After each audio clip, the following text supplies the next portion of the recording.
আসসালামু আলাইকুম। এই ভিডিওটি বানানোর মতো যথেষ্ট মানসিক শক্তি আমার কাছে নাই। গত 2 দিন যাবৎ ফেসবুকে এত পরিমাণে রাফা ধ্বংসের ভিডিওগুলো সামনে আসছিল। আপনারা সবাই জানেন যে রাফা ইতোমধ্যেই ধ্বংস হয়ে গেছে, যেটা গাজার গুরুত্বপূর্ণ একটা স্থান রাফা, যেখানে শরণার্থী শিবিরগুলো ছিল এবং মানুষ সেখানে আশ্রয় নিয়েছে। তো পুরো রাফার চিত্রটা যুদ্ধ শুরুর আগে তখন ছিল এরকম, আর বর্তমানে রাফার চিত্রটা হচ্ছে এরকম। মানে অলরেডি এই 1 বছর ধরে এখানে ধ্বংসযজ্ঞ চালিয়ে সমস্ত কিছু ধ্বংস করা হয়েছিল। কিছু বিল্ডিং মানে ওই শুধুমাত্র স্ট্রাকচারটা দাঁড়াইছিল আর কি। তো গত 2-3 দিন ধরে ইসরায়েলি বাহিনী এখানে এক নাগাড়ে মানে বোমা বর্ষণ করছে আর কি। এক নাগাড়ে মানে একদিক থেকে শুরু করে সমস্ত জায়গায় বোমা বর্ষণ করছে। সে বোমা কিভাবে বর্ষণ করছে আপনাদেরকে একটি ছোট্ট ভিডিও ক্লিপ দেখাচ্ছি, দেখুন। যেখানে প্রত্যেকটা বিল্ডিং এর উপরে বোমা মারা হয়েছে এবং প্রত্যেকটা বিল্ডিং ভেঙে একদম পুরা গুড়িয়ে শেষ করে দেওয়া হয়েছে। মানে এক কথায় আমাদের রাফা পুরো শেষ। আমাদের মুসলিম ভাইরা সেখানে আশ্রয় নিয়েছিল, মুসলিম বোনেরা আশ্রয় নিয়েছিল, আমাদের ছোট ছোট সন্তান সন্ততি তারা আশ্রয় নিয়েছিল, তারা একদম শেষ। আর এই রাফা ধ্বংসের সময় এখানে কত মানুষ মারা গিয়েছে এখানে কোনো হিসাবই নাই, ঠিক আছে? কেউ বলছে 100, কেউ 200, কেউ 300, কেউ 500। এখানে কোনো হিসাব নেই যে কত মানুষ মারা গেছে।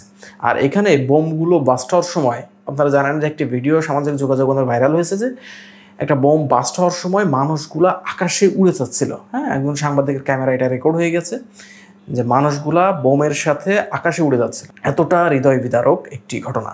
তো আমি আজকে যে ভিডিওটি করছি, এই ভিডিওটি আমি স্ক্রিনে একদম ছোট্ট করে দেখাবো এই রাফাতে কতটা নির্মমভাবে এরা আমাদের উপরে, মানে আমি এদের নাম নিলেও হয়তো বা এটা ভিডিওটা কেটে যাবে, কতটা নির্মমভাবে এদেরকে মানে কিল করা হচ্ছে।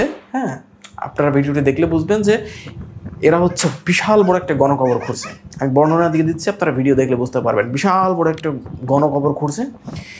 এখন যদি পাশ থেকে এই ফিলিস্তিনিদের গুলি হত্যা করা হয়, আমার এই শব্দগুলো হয়তো কেটে দেওয়া হবে, তাদেরকে যদি হত্যা করা হয় তাহলে তাদেরকে টেনে টেনে কবরের মধ্যে ফেলা তাদের জন্য খুব কষ্ট হয়ে যাচ্ছে।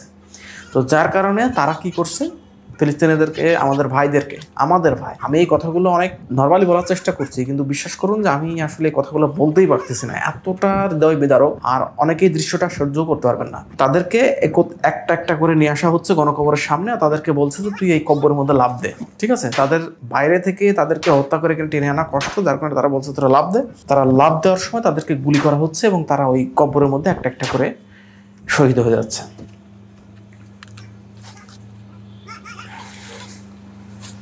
মানে যদি তারা মানে কোনো মানুষ হয়ে থাকে আর কি, হ্যাঁ, মানে এই যে আমাদের মতো দেখতে যদি কোনো মানুষ হয়ে থাকে, যদি তাদের ভিতরে কোনো মনুষ্যত্ব থাকে, এটা তারা কিভাবে করতে পারে? আর এই দৃশ্যগুলো তো মানে নতুন না। আমি ভিডিওটা ফাস্ট ফরওয়ার্ড করে আপনাদেরকে দেখাচ্ছি যেটা বাস্তব। আমার আপনার মতোই মানুষ, তাদেরকে একজন একজন করে নিয়ে গণকবরের মধ্যে গুলি করে করে সাথে সাথে মানে জায়গায়, মানে এমন বিষয় যে আমি আমার কবরের মধ্যে আমি নিজেই যাচ্ছি। কবরে যাওয়ার সময় আমার বুকটা গুলি করে ঝাঁঝরা করে মেরে ফেলা হচ্ছে। এই দৃশ্যগুলো কি দেখা যায়? এই দৃশ্যগুলো দেখা যায় না। দেখুন কতগুলো মানুষকে এখানে গণকবরের মধ্যে একবারে ডাইরেক্ট মেরে ওইখানেই কবর দেওয়া হচ্ছে, মানে ডাইরেক্ট কবরের মধ্যে দিয়ে দেওয়া হচ্ছে। মানে এটা কি ভাই? আচ্ছা, যাই হোক, আমি যেহেতু এই ঘটনাগুলো মানুষের জানার দরকার, এই কারণে ভিডিওটা করছি, শেয়ার করে দিচ্ছি।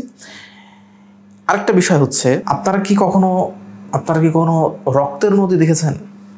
যদি রক্তের নদী না দেখে যান তাহলে আপনার গাজায় গেলে রক্তের নদী দেখতে পারবেন। আমি একটা নদী আপনাদের দেখাচ্ছি, দেখুন। এখানে মানে পানি প্রবাহের সাথে লাল টকটকে আমাদের ভাইদের বোনেদের রক্ত মিশে আসছে। পুরো মুসলিম উম্মাহ, 200 কোটি মুসলমান। বাহ, এই 200 কোটি মুসলমানের মধ্যে আসলে এই সংখ্যায় মুসলমান হয়ে লাভটা কি?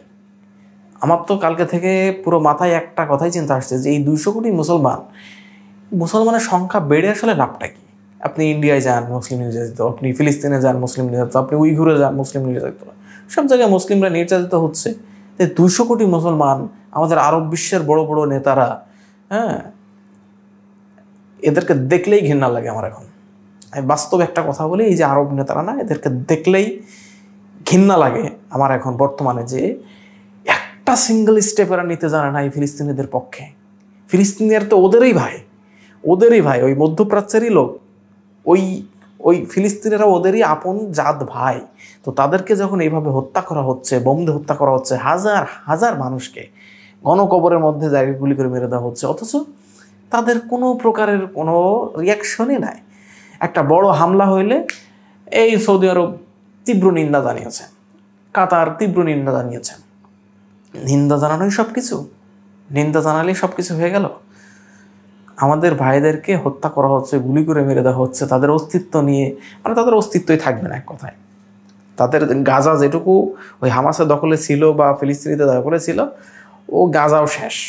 মনে করেন গাজাও এবার আস্তে আস্তে যে রাফা দখল করে নিয়েছে, এরপর খান ইউজ করবে, এরপর বাদবাকি করে একদম পুরো রাফা, পুরো গাজা, মানে অল্প কিছুর মধ্যে দেখবেন যে গাজা শেষ। পুরো গাজা একদম বিলীন করে দিয়ে সেখানে আবার হয়তো বা তারা নতুন স্থাপত্য করবে, তাদের বসতি স্থাপন করবে, তারা আস্তে আস্তে এগুলো করবে, এটা স্বাভাবিক। আন্তর্জাতিক মুসলিম উলামা ইউনিয়ন থেকে ফতোয়া দেওয়া হয়েছে যে প্রত্যেক সক্ষম মুসলিমের উপরে গাজাতে যুদ্ধে যাওয়া এটা হচ্ছে ফরজ। তো গাজায় যে আমরা যুদ্ধে যাব, কি নিয়ে যুদ্ধে যাব? ঢাল নেই, তরোয়াল নেই, আমি সর্দারে বসে আছি, কি নিয়ে যুদ্ধে যাব? আমাদের মুসলিম দেশগুলোর কিছু আছে? কোনো এক্সপার্ট সেনাবাহিনী আছে? কোনো উন্নত অস্ত্র আছে, সমরাস্ত্র আছে? কোনো কিছুই নাই। শুধু ইরানে যাই একটু আছে, ওই হুমকি ধামকিতে কোনো কাজ নেই। ঠিক আছে? তো এইগুলা এইভাবে আসলে তো হবে না।